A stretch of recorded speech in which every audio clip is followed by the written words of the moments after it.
2024년 3월 10일 일요일 돈다방 미쓰리 시작하겠습니다. 자, 오늘 돈다방 미쓰리는 3월 11일부터 3월 15일까지 3월의 중순이고요. 이제 우리가 또 맞이하게 될 주식시장 어떤 그림일지 감히 그려볼 수는 없지만 그래도 혹시 모를 어떤 위기라든가 아니면 기회를 잘 맞이하기 위해서 꼼꼼히 좀 체크해보자 뭐 그런 시간입니다. 자, 지난주 금요일 코스피는요 상승 마감했고 2680포인트로 끝났습니다. 최근 들어 코스피 고점이 지난 2024년 2월 23일 2694포인트였었는데요. 한 6포인트, 그러니까 정확하게 한 5.2포인트만 올라가면 우리가 그렇게 만지고 싶어하는 2700포인트가 될 수 있었는데 그때 2700을 찍지 못하고 다시 밀렸다가 다시 이제 2700을 가려고 시도를 막 하고 있는 상태인 거죠.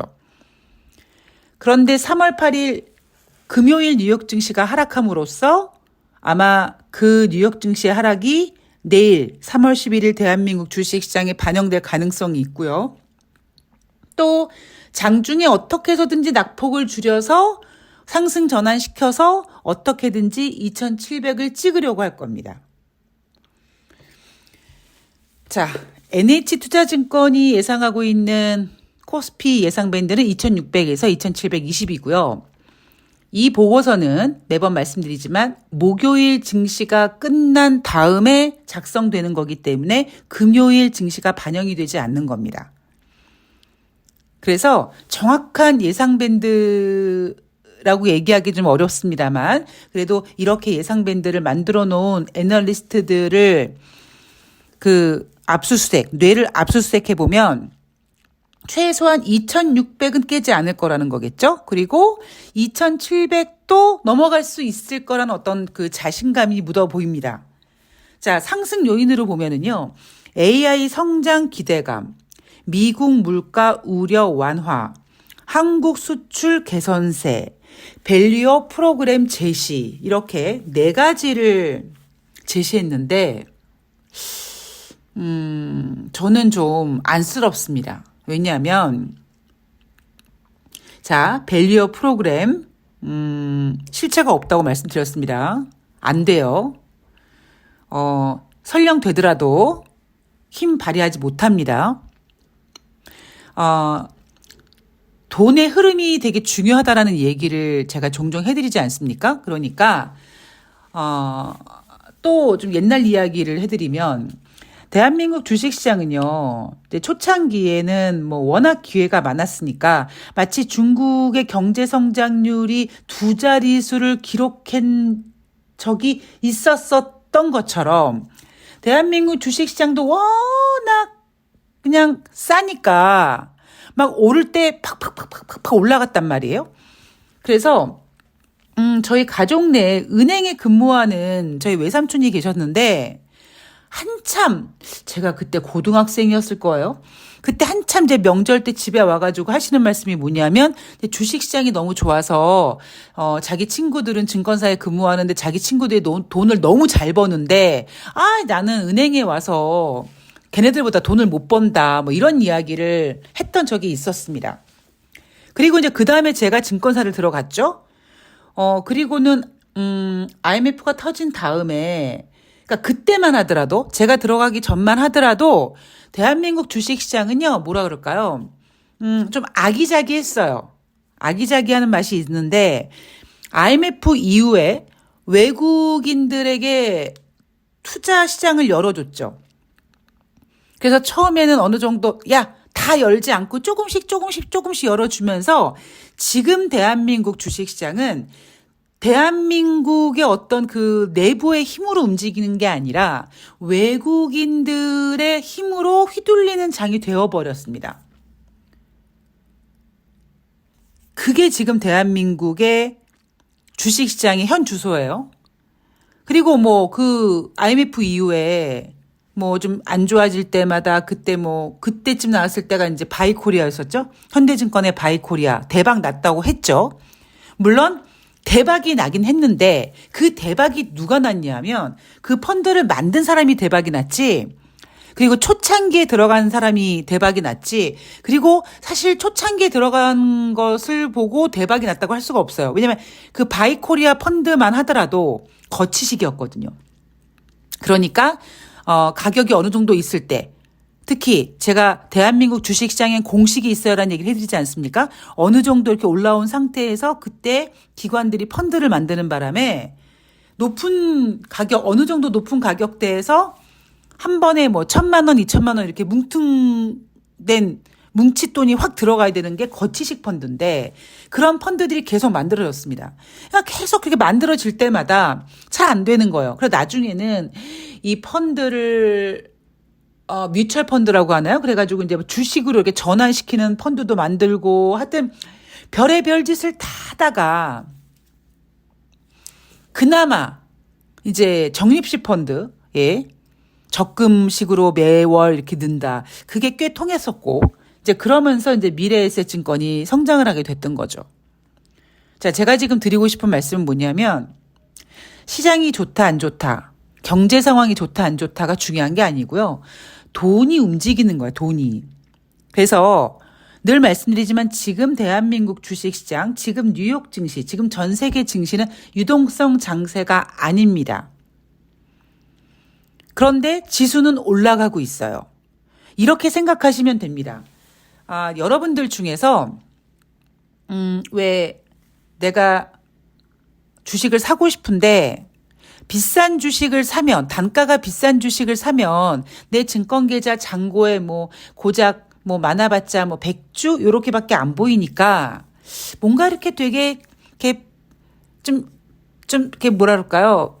좀 그렇잖아요. 그래서 대부분 어떤 경우가 있냐면 단가 싼 거, 그러니까 1,000원짜리 미만 주식을 수량으로 많이 가지고 있으면 되게 부자 된 것 같은 느낌이 들죠. 그리고 상대적으로 싸다 보니까 오히려 이제 올라가겠구나, 쉽게 올라가겠구나 하고 뭐 동전주라고 불리우는 그런 저가주들을 많은 수량으로 매매하시는 분들이 계세요.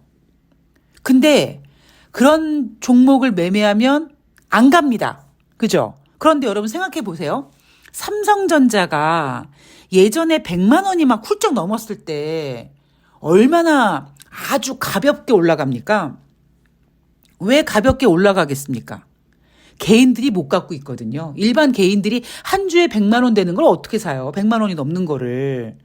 그래서 아주 가볍게 올라갔습니다. 그래서 제가 2018년인가요? 삼성전자가 액면 분할했을 때 5만 원으로 액면 분할했을 때 대부분 많은 전문가들이 저거 7, 8만 원 훌쩍 간다. 하다 10만 원 그냥 간다라고 얘기했을 때 제가 돈다방 미쓰리에서 뭐라고 말씀드렸냐면 만약에 누군가 저에게 미쓰리 너 삼성전자 안 살 거니라고 하면 저는 안 살 거다. 왜냐? 아니 몇백만 원 하던 게 5만 원이 됐으니 얼마나 많은 개인들이 증권 계좌에다가 삼성전자를 담고 싶겠냐. 그럼 결국 부산행 마지막 장면처럼 막 앞으로 달려가려고 하는 그 기차 앞칸에 매달려서 좀비들이 매달려서 결국에 그 속도가 줄어들고 결국에는 멈출 수 있을 것 같은 그런 무게감 때문에 못 가듯이 삼성전자도 마찬가지가 될 것이다 라고 했죠. 그리고 미쓰리 예상대로 5만 원에서 10만 원은커녕 5만 원 액면 분할 되자마자 4만 원까지 깨진 적이 있었습니다. 그러니까 단순히 그러니까 제가 지금이 유동성 장세는 아니다. 그런데 왜 지수는 저렇게 미국 증시 같은 경우는 올라가느냐? 일단 대선이 있고요. 그리고 특정 종목인데 그 특정 종목이 어떤 그 실적 같은 걸 보여주는 애플 같은 그런 기업이 아니라 아직까지 인간들에게 기대감을 실어줄 수 있는 엔비디아의 힘이 실린 거죠. 그래서 오히려 애플 같은 경우에는 올해 연초에 투자은행들이 매도해라, 비중 축소해라 라고 얘기하면서 증시가 크게 흔들렸던 적이 있었습니다. 왜냐하면 애플은 실질적으로 아이폰을 전 세계로 팔아서 마진을 남겨서 자 니네 얼만큼 팔았어? 자 보여줘. 이게 가능한 거거든요. 그래서 지금 주식시장이 일단 유동성 장세가 아니고, 그리고 우리가 기대감으로만 의지하는 어떤 AI라는 것에 대한 허상 같은 느낌. 제가 이런 허상 이야기를 작년 연말에 금리 인하 기대감, 상상 임신이라는 표현을 해드린 적이 있었습니다. 그죠? 주식시장은요, 물론 기대감으로 성장을 합니다만, 그래도 지금은 좀 조심해야 된다라고 생각을 하고 있는데, 국내 증권사에서는 여전히 AI 성장 기대감, 미국 물가 우려 완화, 한국 수출 개선세, 밸류업 프로그램 타령하고 앉아있고, 하락 요인으로는 미국 주식시장 버블 논란, 중국 양의 실망감인데, 제가 가장 아쉬웠던 부분은 경기 둔화에 대한 이야기를 하지 않고 있다는 겁니다. 자, 전문가들이 뭐라고 얘기하느냐. 전반적인 투심 회복으로 상승세가 보일 것이다. 추가 상승 가능하다라고 했습니다. 그래서 아까 NH투자증권은 코스피 예상 밴드를 2720포인트로 잡았어요. 자, 금리 인하 시그널은 증시의 상승 모멘텀을 제공할 것이다. 그리고 ISM 제조업 PMI 지표, 서비스업 PMI 지표가 예상보다 부진해서 FOMC에 대한 경계감을 누그러뜨릴 거래요. 인공지능 성장 기대감이 계속되는 가운데 미국 증시 버블 논란이 지속되며 점진적인 상승세를 보일 것으로 전망한다라는 거죠. 이게 이제 흔히 우리가 얘기하는 뭐 증시는 두려움을 타고 오른다 뭐 이런 건데, 그 두려움의 중심에 뭐가 있냐면 경기 둔화라는 게 있거든요. 그러니까 제가 진짜 이해가 안 가는 게 ISM 제조업 서비스업 PMI 지표가 예상보다 부진하다. 그것이 FOMC 회의에 대한 경계감을 누그러뜨릴 것이다인데, 걔네가 이번만 둔화된 게 아니라 16개월 전부터 둔화되고 있고, 그리고 이제는 하다 서비스업 PMI 지표는 제조업 PMI 지표보다 잘 나오는 경향이 있는데, 이번에는 서비스업 PMI 지표가 지금 둔화되고 있습니다. 그런데 여전히 50 이상에 있어서 괜찮아라고 얘기하고 있는데, 저는 되게 사기꾼 같다라는 겁니다. 이런 분석들이. 자, 뉴욕 증시로 넘어가 볼게요. 자, 이번 주 한 주 동안 우리가 또 가장 중심적으로 봐야 될 부분이 2월달 소비자 물가 지표입니다. 뉴욕 증시는요, 발표되는 경제 지표를 하나씩 체크하면서 우리가 그림을 그려볼게요. 11일 월요일이죠. 미국 시간입니다. 발표되는 경제지표가 뭐냐면, 뭐 경제지표라고 얘기하기 좀 애매하지만 연준 은행기관 대출 프로그램 신규 매출이 중단됩니다. 이게 뭐냐고요? 작년에 실리콘밸리 뱅크 사태가 터졌죠. 1년 전입니다. 그때 미국 연방정부에서 은행 기간 대출 프로그램이라는 거를 만들어서 미국의 지방은행들의 그 어떤 그 파산 문제를 막았어요. 기간은 1년짜리였습니다. 그래서 1년이 되니까 지금 이제 더 추가하지 않고 마무리하는 거예요. 그런데 언뜻 들으면, 야, 이 프로그램이 종료됐으니까 그 문제가 해소돼서 연장하지 않고 신규 대출 스톱시킨 거 아니야? 라고 볼 수 있는데, 물론 미국 정부에서 그렇게 볼 수 있을진 모르겠습니다만, 다시 말씀드리지만 돈이라는 게 그렇지가 않다고요. 돈은요, 앞으로만 가야 됩니다. 제가 자주 비유해드리는 게, 아빠가 부동산하고 엄마가 증권회사에서 신용대출 받아가지고 주식하고 아들은 코인하고, 그런데 아들이 코인 하다가 망해가지고 학자금 대출 받아가지고 그걸로 물타기 하려고 했는데 또 망하고, 그러다가 이제 학생이니까 대부업까지 대출 받아가지고 코인 망해가지고 집에 독촉장 들어오니까 엄마가 자기 아들, 자기 남편한테 두들겨 맞을까봐 자기도 주식 지금 마이너스인데 신용 대출이라 팔면 크게 손해인데 그럼에도 불구하고 그걸 팔아가지고 메꿔준다. 뭐 이런 얘기, 제가 돈이 도는 이야기를 해드리잖아요. 그러니까 이 얘기는 뭐냐면, 이 얘기의 핵심 포인트는 뭐냐면, 어딘가에서요, 구멍이 난다는 거거든요. 구멍이. 어딘가에 구멍이 나게 되어 있습니다. 돈이라는 게 그래요. 그랬을 때 신규 대출 프로그램을 중단하고, 지난번에 뉴욕 은행, 뉴욕 지방은행 같은 경우에는 뭐 자금 구한다 해서 빠졌다가 40% 빠졌다가 구했다 해서 30% 또 막 상승하고 막 이런 변동성을 보였다고 말씀드렸죠. 제가 앞에 방송도 말씀드렸지만 빠지는 것보다 더 무서운 게 변동성이에요. 불안하다는 겁니다. 그런데 일단 대출 프로그램 신규를 중단시켰어요. 과연 이 중단이 저는 분명히 어딘가에서 구멍이 난다고 생각을 합니다. 자, 그리고 12일 날 화요일 날 미국의 2월 달 소비자 물가 지수가 발표되는데 전월 대비 0.4% 상승, 1월 달에는 0.3%라고 했어요.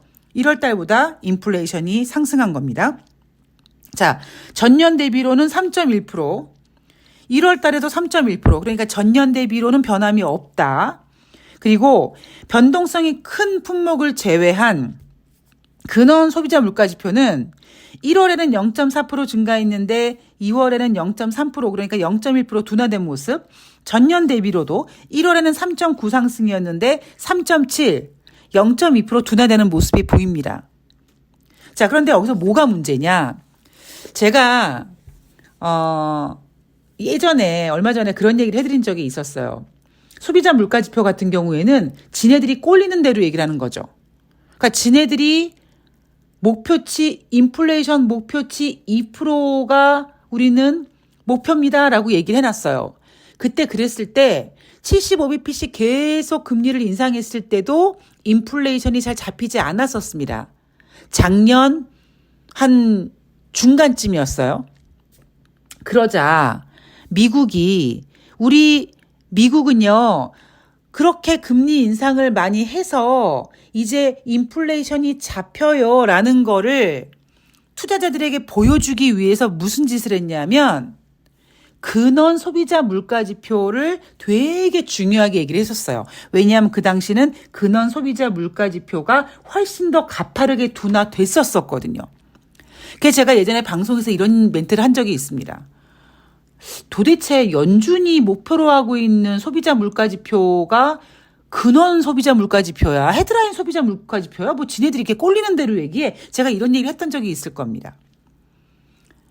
그런데 지금 어느 순간 근원 소비자 물가 지표가 헤드라인 소비자 물가 지표보다 높은 상태잖아요. 헤드라인 소비자 물가 지표는 3.1 예상하고 있고 근원은 3.7을 예상하고 있습니다. 그러니까 하다 이제는 제롬 파월 연준 의장이 자기네 2% 목표 중요하게 생각하지 않는다고 했습니다. 내려놨어요. 그렇죠? 왜? 안 될 것 같으니까. 2% 타령하다가 큰일 날 것 같거든요. 금리 인상 더 이상 못하니까. 지금 금리를 인하해야 될 판인데 자기네가 정해놓은 인플레이션 목표치 2%가 도달하기 어려울 것 같으니까 결국 제롬 파월 연준 의장은 2%라는 목표치를 내려놨죠. 에이, 2% 안 되면 어때? 한 3% 정도도 괜찮아. 이렇게. 그 얘기는 우리 금리 인상 못해. 큰일 나. 우리 금리 인하해야 되는데 이 얘기를 하고 있는 거죠. 자, 14일 날 목요일 날은요. 2월 달 생산자 물가 지표가 발표가 되고 생산자 물가 지표는 몇 달 뒤에 소비자 물가로 반영되고 근데 뭐 지금은 중요하지 않습니다. 그리고 2월 달 소매 판매가 발표되는데 전월 대비 0.7% 증가됐을 거라고 봅니다. 1월 달에는 0.8% 감소했어요. 그래서 제가 여러분 소비자 물가 지표가 0.8% 감소했어요. 저는 주식시장이 좋아서 미국 국민들이 주식시장 땡 믿고 지갑을 열 것 같았는데 지갑을 못 여네요. 이자 부담이 높은가 봐요라고 했는데 이번에는 0.7% 증가를 보고 있습니다.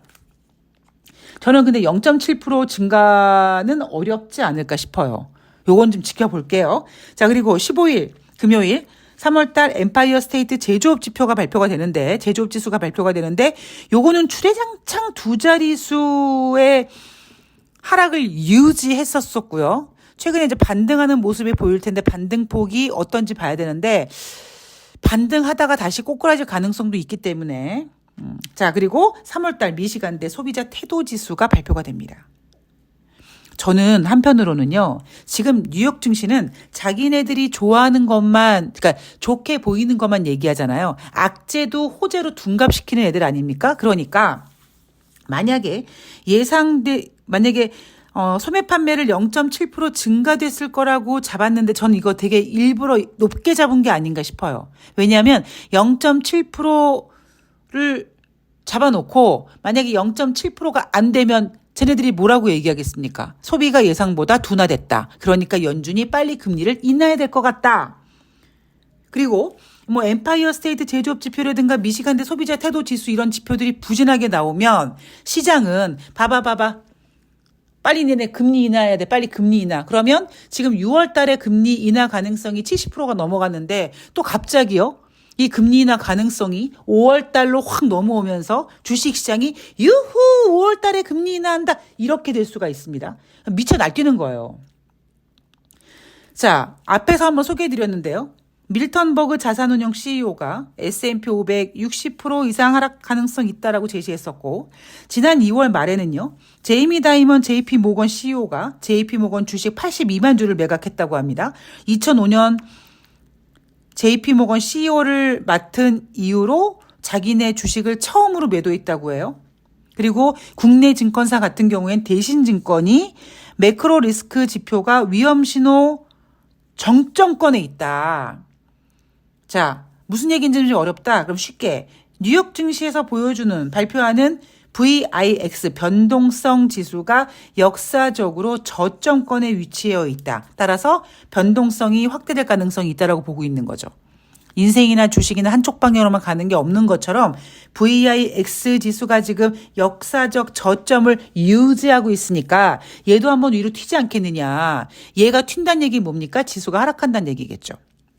물론 저는 개인적으로 JP모건 CEO 같은 경우에는 재작년이죠. 재작년 연말부터 계속 빠진다 했던 애기 때문에 좀 부정적인 얘기를 합니다. 근데 최근에는 또 얘네가 주식 매수해야 된다고 바꿨었습니다. 그래서 제가 앞에서 바꿨죠. 얘네 인간지표라고 얘네가 이렇게 바꿨다는 얘기를 한번 해드린 적이 있습니다. 그런데 어쨌든 지금 시장은 더 간다 아니면 이제 정점이다라는 갑론을박이 뭐 논의될 때 있는 건 맞는 것 같아요. 근데 제가 지금 가장 주식시장에서 불만스러운 부분은 뭐냐면 왜 스태그플레이션이라는 걸 인정하지 않는지, 왜 경제지표가 부진한 걸 가지고 금리 인하 기대감을 땡기는 건지 저는 그게 좀 속상하다는 거죠.